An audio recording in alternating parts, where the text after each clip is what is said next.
A youth choir sang "Let Us March On Till Victory Is Won" at a candlelight ceremony hosted by Alpha Phi Alpha in honor of Martin Luther King Jr., held at his namesake recreation center in South Dallas Friday night. Children sang "No More Weapons, I Dream of a World of Peace." Their message is in contrast to what is playing out in Dallas. More than 200 homicides in 2019, the most in more than a decade. According to the Dallas Police Department, there have been 10 homicides so far this year. In this context, MLK Day in Dallas is taking on another meaning, as Mayor Eric Johnson is also calling for peace and nonviolence in the city, making a proclamation in honor of Dr. King, declaring 2020 a year of nonviolence. Well, when you think about what Martin Luther King stood for, Martin Luther King stood for nonviolence. That was his message. And he didn't believe in, brutality and retaliation. He just wanted everyone to get along. The proclamation states Dallas can honor Dr. King's legacy by redirecting itself to principles of nonviolence.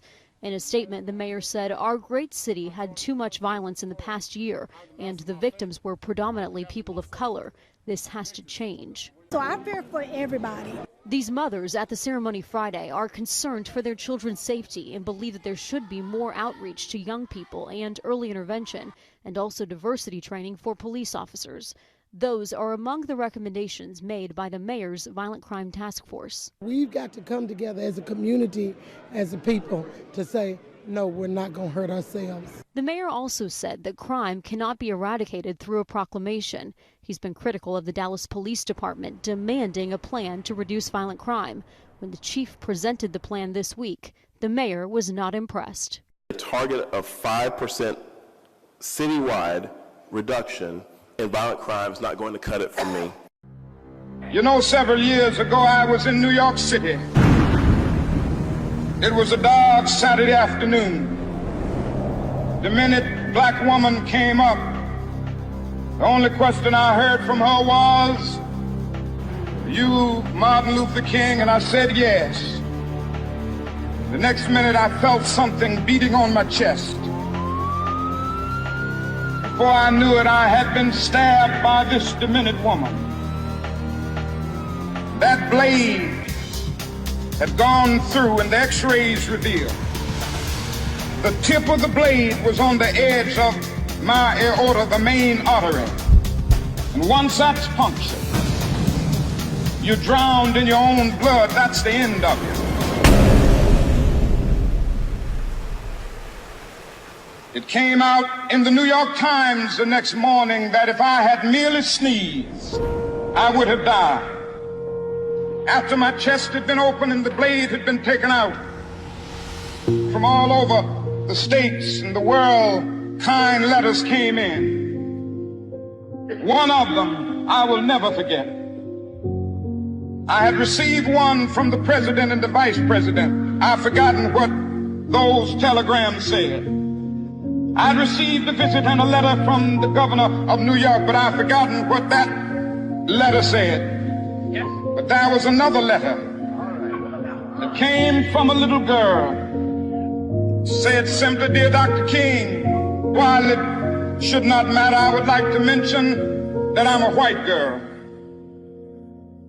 I'm simply writing you to say that I'm so happy that you didn't sneeze." And I want to say tonight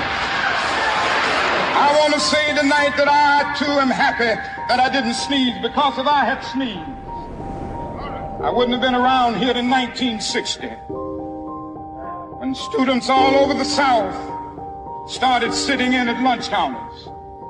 And I knew that as they were sitting in, they were really standing up for the best in the American dream, taking the whole nation back to those great wells of democracy which were dug deep by the founding fathers in the Declaration of Independence and the Constitution. If I had sneezed, I wouldn't have been around here in 1961 when we decided to take a ride for freedom and ended segregation in interstate travel. If I had sneezed, I wouldn't have been around here in 1962. Negroes in Albany, Georgia, decided to straighten their backs up And whenever men and women straighten their backs up, they are going somewhere, because a man can't ride your back unless it is bent. If I had sneezed, I wouldn't have been here in 1963.